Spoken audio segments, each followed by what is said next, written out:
नमस्कार दोस्तों, देखिए इस तस्वीर को जरा। कई महिलाएं हैं, मसाल हाथ में लिए हुए हैं, सड़क पर उतरी हुई हैं और साथ में हैं उत्तराखंड के चीफ मिनिस्टर धाकड़ और धुरंधर धामी जी, वह भारतीय जनता पार्टी के नेता और कार्यकर्ता।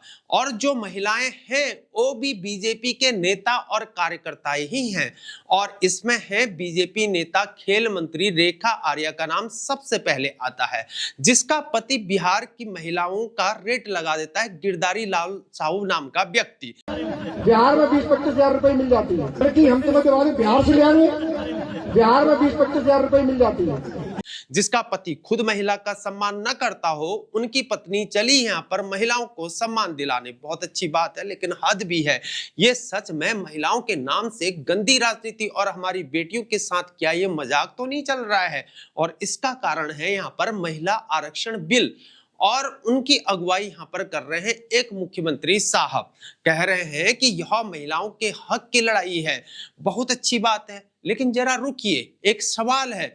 अगर आपके अपने घर में आग लगी हो तो आप दूसरों के घर में मसाल लेकर क्यों घूम रहे हो? आज हम बात करेंगे उस सच्चाई की जो मसाल की रोशनी में दिखती नहीं है। बात करेंगे उन नामों की, उन घटनाओं की, उन तारीखों की जो शायद आपने कभी सुनी ही ना हो, पर इस तरह कभी जोड़कर ही नहीं देखी गई हो। अगर आप सच को सुनना चाहते हैं तो हमारे साथ बने रहें और वीडियो को अंत तक जरूर देखें। पहले थोड़ा बैकग्राउंड को समझते हैं। 16 से 18 अप्रैल को संसद का विशेष सत्र बुलाया गया। यहाँ पर एजेंडा साफ था, संविधान का 131वां संशोधन था, यानी महिलाओं के लिए संसद और विधानसभाओं में आरक्षण की बात। लेकिन बिल ही पास नहीं हुआ। लोकसभा में 2/3 बहुमत ही नहीं मिल पाया। विपक्ष ने कहा कि बिल को लोकसभा का विस्तार और डिलिमिटेशन से जोड़ना गलत है। अब इस पर बहस भी हो सकती है और होनी भी चाहिए जरूर, लेकिन आज हम यहाँ पर सिर्फ बिल की बात ही नहीं करेंगे। आज हम बात करेंगे उस भयावह विरोधाभास की बात करेंगे, जहां एक तरफ महिला सशक्तिकरण की रैलियां हैं तो दूसरी तरफ उसी पार्टी के नेताओं के खिलाफ उसी उत्तराखंड में बलात्कार, यौन शोषण और नाबालिग बच्चों के साथ अपराध के गंभीर आरोप हैं। अब इन चीजों में, राजनीति में भला विपक्ष की पार्टी कांग्रेस कहां दूर रह जाती भाई?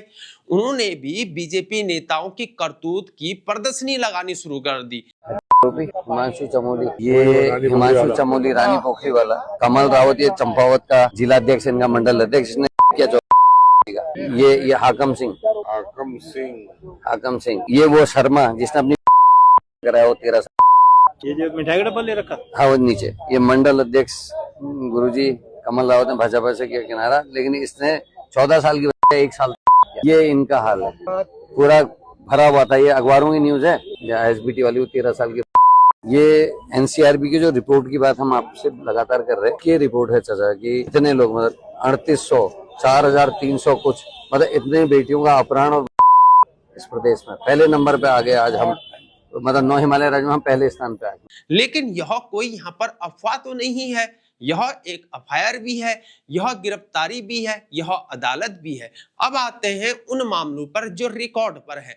पहला मामला आता है हरिद्वार का, जून 2025 का।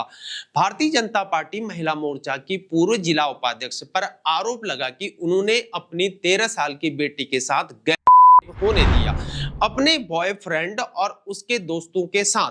13 साल, और यह उसकी अपनी मां की पार्टी की नेता थी। दूसरा मामला आता है यहाँ पर नैनीताल से, सितंबर 2024 का मामला। उत्तराखंड सहकारी डेयरी फेडरेशन के प्रशासक वरिष्ठ भाजपा नेता मुकेश बोरा का आरोप, एक महिला को नौकरी का झांसा देकर 2021 से 2024 तक 3 साल तक का आरोप, जान से मारने की धमकी अलग से। तीसरा मामला आता है अल्मोड़ा, सितंबर 2024 का, सल्ट ब्लॉक के भाजपा मंडल अध्यक्ष भगवत सिंह बोरा का 14 साल की नाबालिग के साथ छेड़छाड़ और गिरफ्तारी हुई। चौथा मामला आता है हरिद्वार, जून 2024 से, भाजपा अल्पसंख्यक मोर्चा के नेता आदित्य राज सैनी का 13 साल की पार्टी ने निष्कासित कर दिया। लेकिन सवाल यहाँ पर है कि यह नेता बना आखिर कैसे नेता बन जा रहे हैं। पांचवा मामला आता है चंपावत दिसंबर 2023 का, भाजपा नेता कमल रावत का नाबालिग लड़की के साथ बार बार बलात्कार, एफआईआर दर्ज हुई। छठा मामला आता है देहरादून का 2020 का, दोरहाट से तत्कालीन भाजपा विधायक महेश नेगी का। एक महिला ने यहाँ पर आरोप लगाया कि यौन शोषण हुआ है। महिला का दावा था कि बच्चे के पिता यहाँ पर खुद विधायक हैं। पुलिस ने एफआईआर को दर्ज किया, विधायक और उनकी पत्नी दोनों के खिलाफ किया। सातवां मामला आता है यहाँ पर ज्वालापुर 2021 का, तत्कालीन भाजपा विधायक सुरेश राठौड़ का। पार्टी की ही एक महिला कार्यकर्ता ने का आरोप लगा दिया। विधायक ने कहा कि राजनीतिक साजिश है। आठवां मामला आता अंकिता भंडारी का, सितंबर 2022 का। यह नाम तो आप सभी लोग जानते हैं पूरे भारत में। एक युवा लड़की थी, ऋषिकेश के पास एक रिजॉर्ट में काम को किया करती थी, कर दी गई, संदिग्ध परिस्थितियों में बताई गई। मुख्य आरोपी पुलकित आर्य पूर्व भारतीय जनता पार्टी राज्य मंत्री विनोद आर्य का बेटा था। पार्टी ने विनोद और उनके दूसरे बेटे अंकित को निष्कासित कर दिया, लेकिन अंकिता वापस ही नहीं आ पाई। और एक और नाम आता है यहाँ पर नौवां मामला, देहरादून 2018 का, भाजपा के तत्कालीन प्रदेश महासचिव संगठन संजय कुमार का। एक महिला पार्टी कार्यकर्ता ने यौन शोषण का आरोप लगा दिया, उन्हें पद से हटा भी दिया गया। एनसीआरबी के आंकड़े और भी यहाँ पर डरावने हैं। उत्तराखंड में महिलाओं के खिलाफ अपराध 2021 में 3431 दर्ज मामले, 2022 में 4337 दर्ज मामले, एक साल में 900 से ज्यादा मामले बढ़े हुए हैं। और यही वही राज्य है जहां से महिला सशक्तिकरण की मसाल रैली निकली जा रही है। लेकिन आज का सवाल यहाँ पर बहुत स्पेसिफिक है। जब एक पार्टी का नेता सड़क पर आकर ये कहता है कि हम महिलाओं के हक के लिए लड़ रहे हैं, और उसी पार्टी के नेताओं पर उसी राज्य में उसी समय में नाबालिग बच्चों के साथ के आरोप हो, तो यह जीरो टॉलरेंस नहीं है, यह जीरो अकाउंटेबिलिटी है। पार्टी का जवाब हमेशा एक ही होता है। यहाँ पर हमने निष्कासित कर दिया, और रेखा आर्य के खुद यहाँ पर पति जो है वो खुद ही रेट लगा रहे थे। लेकिन सोचिए ये लोग पार्टी में आखिर कैसे आ रहे हैं, इन्हें पद कैसे मिल रहे हैं?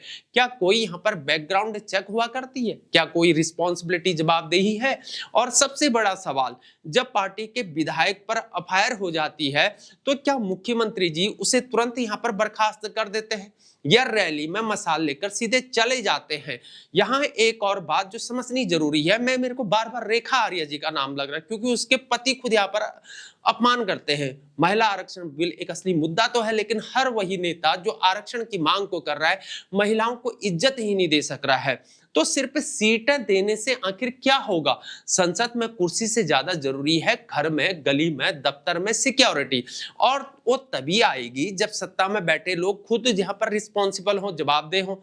एक तरफ देहरादून की सड़कों पर यहाँ पर सैकड़ों महिलाएं हाथ में मसाल लेकर घूम रही है, रेखा आर्य इसमें मेन दिख रही है, आंखों में उम्मीद, और दूसरी तरफ रिकॉर्ड में दर्ज है 9 से ज्यादा मामले जिनमें पार्टी के नेता, विधायक, पदाधिकारी यहाँ पर शामिल है, जिन पर आरोप है। यहाँ पर मैं आपको कोई यहाँ पर कंक्लूजन नहीं दे रहा हूं, मैं सिर्फ यहाँ पर तथ्य रख रहा हूं, ये न्यूज़पेपर के आधार पर है। अब निर्णय आपका है, क्या सिर्फ मसाल रैली करना काफी है या जवाबदेही भी मांगनी होगी यहाँ पर? मेरे दोस्तों, अगर आपको लगता है कि यह सवाल यहाँ पर पूछना जरूरी है तो इस वीडियो को जरूर शेयर कीजिए, वह दोस्तों को, अपने परिवार को, और किसी को भी जो सोचता हो कि सच जानना यहाँ पर जरूरी है। अगर आप मानते हैं कि यह सवाल पूछने चाहिए, कमेंट्स करिए आपका क्या सोचना है इस बारे में, और हमारे चैनल को प्लीज सब्सक्राइब करना मत भूलिए, क्योंकि ऐसी जानकारी आपको मेन स्ट्रीम पर कभी नहीं दिख पाएंगी। और हम पूछते हैं जो कोई नहीं पूछता है। मिलते हैं नेक्स्ट वीडियो में, बने रहिए हमारे साथ। जय हिंद, भारत माता की जय।